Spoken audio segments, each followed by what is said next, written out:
नमस्कार, मैं हूं सुलभ कुमार शर्मा और छत्रपति में आज आप सबका स्वागत करता हूं। आज हम लोग क्या पढ़ेंगे? Exercise 4.1 CBSE quadratic equation.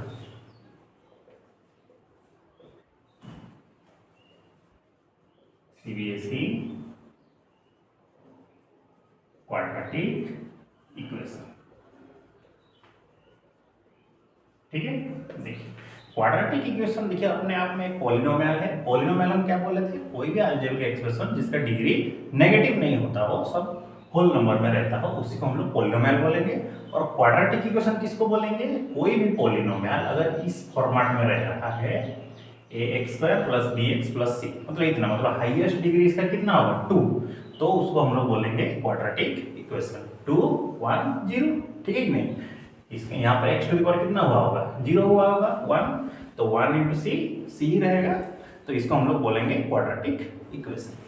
तो मैंने इसी फॉर्मेट में रहना चाहिए, सॉल्व होकर के नहीं, इसी फॉर्मेट में ही इसका फाइनल एक्सप्रेशन होना चाहिए, तभी उसको हम लोग क्वाड्रेटिक इक्वेशन बोलेंगे, नहीं तो नहीं। जैसे कि 1 नंबर का आई बोल रहा है कि आप इसको प्रूफ करके बताओ कि क्वाड्रेटिक इक्वेशन है कि नहीं है। जैसे कि x + 1 का square equal to 2 into x minus 3, तो ये हो गया x² + 1 + 2x, 2x माइनस 6, तो x² + 2x minus 2x minus 1 + 6, ठीक है। +1 तो इसे रहेगा, -6 से इधर आएगा तो +6 हो जाएगा, तो x² ये +0 + 7 इक्वल टू 0। सो x² + 7 अगर 0 हो जाता है तो देखिए ये कोई एक्सप्रेशन रहा क्या इसी फॉर्मेट में? नहीं, तो ये क्वाड्रेटिक इक्वेशन नहीं है। 2 नंबर को देखते हैं, उसी तरह सभी को करना है। 2 नंबर में क्या दिया है? x² - 2x equal to -2 into 3 - x, यही दिया है। तो x² - 2x -6 + 2x, तो x² - 2x, ये भी -2x होगा, ये इधर आ गया तो +6 हो जाएगा, 0। x² - 4x + 6 इक्वल टू 0 की नहीं? तो देखिए ये वाला जो चीज है इसी फॉर्मेट में रहा तो ये सही रहेगा, ठीक है। तो ये क्वाड्रेटिक इक्वेशन है। इसी तरह ही सबको करना है। तो 2 नंबर चलते हैं, कुछ इक्वेशंस हैं और उनको बोला गया है सॉल्व करके दिखाओ। तो इसमें से हम लोग 2 का थर्ड बिट को करेंगे, जो रोहन का मदर के हिसाब से दिया है।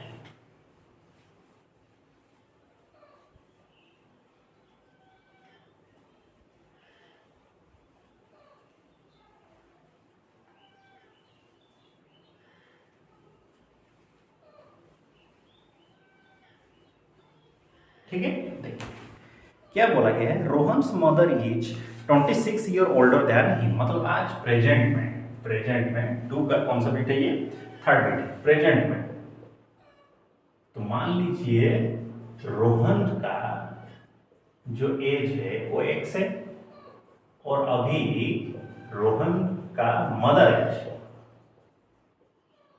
एज है वो 26 ईयर उससे ज्यादा है, मतलब x + 26।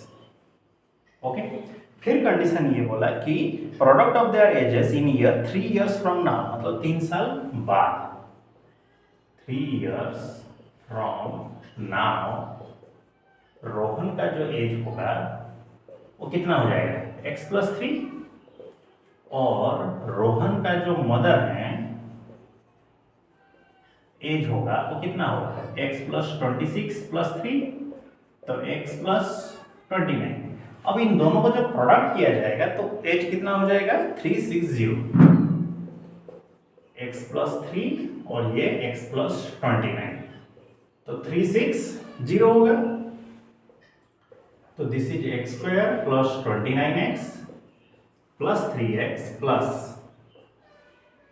9 3 = 27, 2 3 2 = 6 2 8, 360।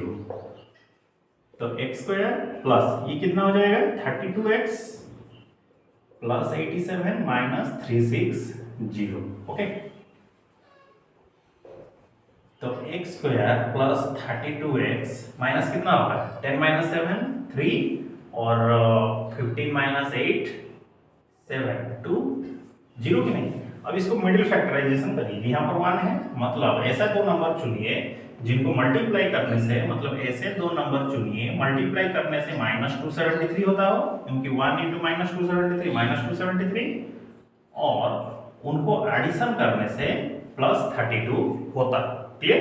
एडिशन करने से, देखिए एडिशन करने से +32 हो रहा है मतलब, और मल्टीप्लाई करने से माइनस हो रहा है, इसका मतलब सीधी सी बात है दोनों में से कोई एक माइनस होगा। एडिशन करने से प्लस हो जा रहा है मतलब बड़ा वाला जो होगा वो प्लस होगा, छोटा वाला माइनस होगा। करते हैं 273, 3 से करिए 91, अब ये 13 जैसा है, ठीक है, तो 13 जा 91 हो रहा है, तो दो नंबर चुनेंगे ना, तो 13 जा 39 एक लीजिए और 7 एक लीजिए, एडिशन करने से प्लस हो रहा है मतलब इसको प्लस करिए, इसको माइनस करिए, आंसर मिल जाएगा कि नहीं। इसको +37 -7 कर दीजिए, 37 और ये -7 ले लीजिए, तो आंसर सेम निकलेगा। अब इसको मिडिल फैक्टराइजेशन करके सॉल्व करते हैं। x² प्लस 39x, 37 नहीं ये 39, ठीक है, और -7x माइनस 273 0, x को लीजिए तो x plus 39 -7, this is also x plus 39 0, x minus 7, this is x plus 39 0। So x minus 7 equal to अगर 0 होता है तो x इक्वल टू 7, और x प्लस 39 अगर 0 हो जाता है तो x का वैल्यू कितना होगा 39, तो नेगेटिव वाला तो उतना नहीं होगा, तो रोहन का अभी का एज कितना है 7 है, ठीक है कि नहीं, तो ये हो गया रोहन का अभी का एज 7 साल, और उसका मदर का जो एज होगा वो कितना होगा 7 प्लस 26 33 होगा उसका मदर का एज, ठीक है, प्रेजेंट में, प्रेजेंट सिचुएशंस में। ओके, तो दूसरा वाला देखते हैं IV, ये एक ट्रेन वाला मैथ है और ये बहुत इंपॉर्टेंट है, इसके रिलेटेड क्वेश्चंस आते हैं एग्जाम्स में।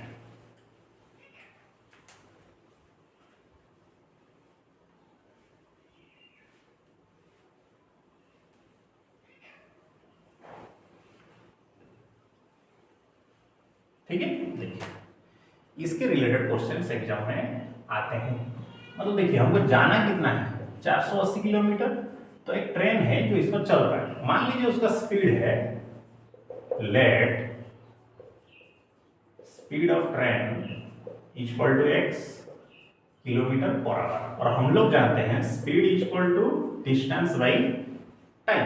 ओके, ठीक है, तो टाइम कैसे मिलेगा, डिस्टेंस बाई स्पीड, तो उसने बोला अगर हम स्पीड को घटा देते हैं तो इस केसेस में टाइम कितना हो जाएगा, डिस्टेंस है 480 बाई x, इक्वेशन 1 यही हुआ। दूसरा वाला जो केस है speed of train x kilometre per our जा रहा है, तो दूसरा जो है टाइम घटाने के बाद, ठीक है, चेंज्ड ट्रेन का जो स्पीड है वो कितना होगा x minus 8 kilometre per our, ये चेंज हो जाएगा, तो दूसरा वाला जो टाइम होगा 480 बाई x माइनस 8। अब देखिए जब स्पीड घटेगा तो ऑब्वियसली टाइम बढ़ेगा, ठीक है कि नहीं, तो टाइम क्या बोल रहा है 3 घंटा, 3 घंटा ज्यादा लग रहा है, मतलब ये वाला बड़ा है, t2 minus t1 equal to 3, तो ये हो गया 480 by x minus 8, this is 480 by x equal to कितना 3, तो 480 रहा 1 by x minus 8 minus 1 by x equal to कितना होगा 3। अब इसको थोड़ा सॉल्व करें,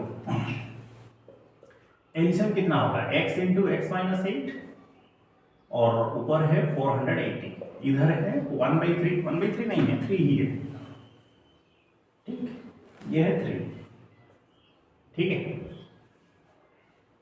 तो 480 क्या हुआ इधर मल्टीप्लाई हुआ है, इधर आएगा तो क्या हो जाएगा डिवाइड हो जाएगा, ठीक है, तो 1 by x square minus 8x equal to 3 by 480, 3 से जब इसको कैंसिल करेंगे तो कितना होगा 3 1 जा 6 0, तो इसको क्रॉस मल्टीप्लाई कर दीजिए, तो this is x square minus 8x equal to 160, तो x square minus 8x minus 160 0, देखिए मल्टीप्लाई करने से माइनस 160 होना चाहिए, एडिशन करने से इतना होना चाहिए, कुछ गलत किया गया। Speed equal to distance by time, time equal to distance by speed. तो डिस्टेंस कितना है 480, स्पीड है x, सही किया है, तो कुछ गलत नहीं है। स्पीड हम लोग उस पर क्या किए 8 घंटा पर किलोमीटर घट गया। चलो देखते हैं। ओके 160 है, 2 से डिवाइड करिए 80, फिर 2 से करिए 40, 2 से करिए 20, 2 से करिए 10, 2 से करिए 5। मतलब एडिशन करने से -8 होता हो, लेकिन मल्टीप्लाई करने से -160। तो इसको करिए 16 ले लीजिए और ये 10 ले लीजिए, नहीं होगा।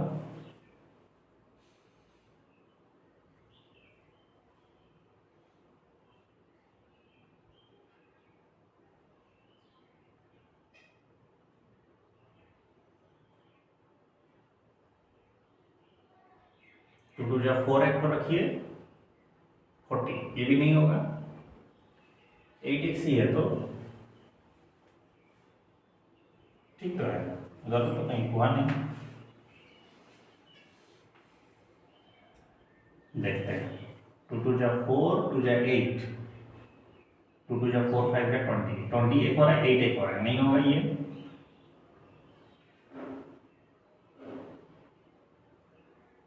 16 एक और 5 एक, ये भी नहीं होगा। ठीक है 2 टू जा 4, 2 जा 8, 2 जा 16, 16 एक और 10 एक, ये भी 8 नहीं हो रहा। तो रुकिए, थोड़ा डिस्टर्बेंस है, ठीक है, ये डाउट रख दीजिए, इसको हम नेक्स्ट क्लास में समझा देंगे, जब हम सीबीएसई का समझाएंगे कहीं कुछ मिस्टेक हुआ है। ओके देखते हैं।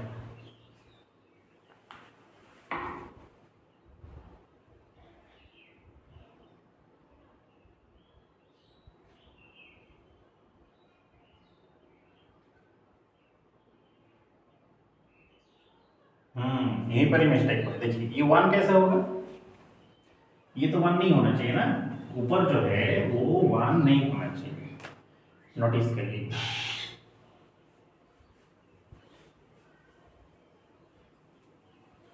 ठीक है, जब हम 480 को कॉमन ले लिए तो x इंटू एक्स माइनस 8 ये होगा।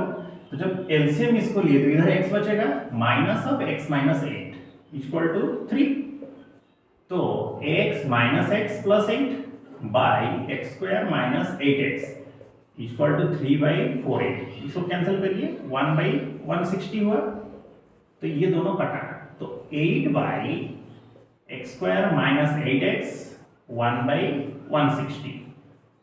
तो x square minus 8x equal to 160 into 8 कितना होगा, 8 0 जा 8 0, 8 6 जा 48, 8 4, 8 1 जा 8 4 12। ओके अब सही हो, x square minus 8x minus 1 2 8 0 0।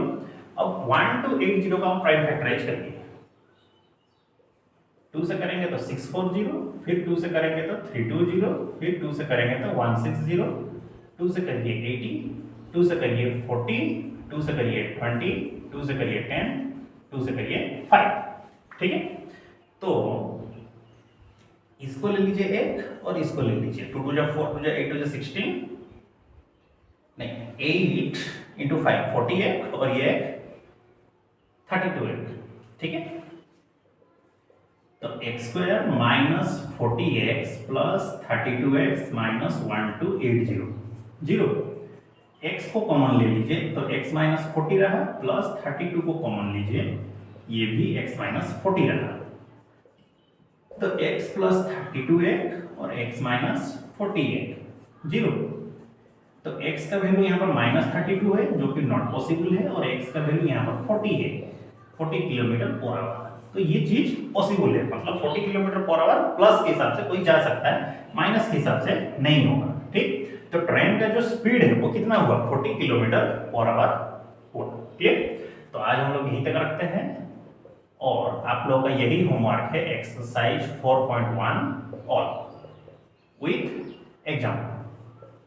आप खत्म करके नेक्स्ट क्लास में प्रेजेंट रहिएगा। हम लोग मिलते हैं अगले क्लास में, तब तक के लिए सी यू नेक्स्ट। अपना ख्याल रखिए और पढ़ाई अच्छे से करते रहिए। नमस्कार।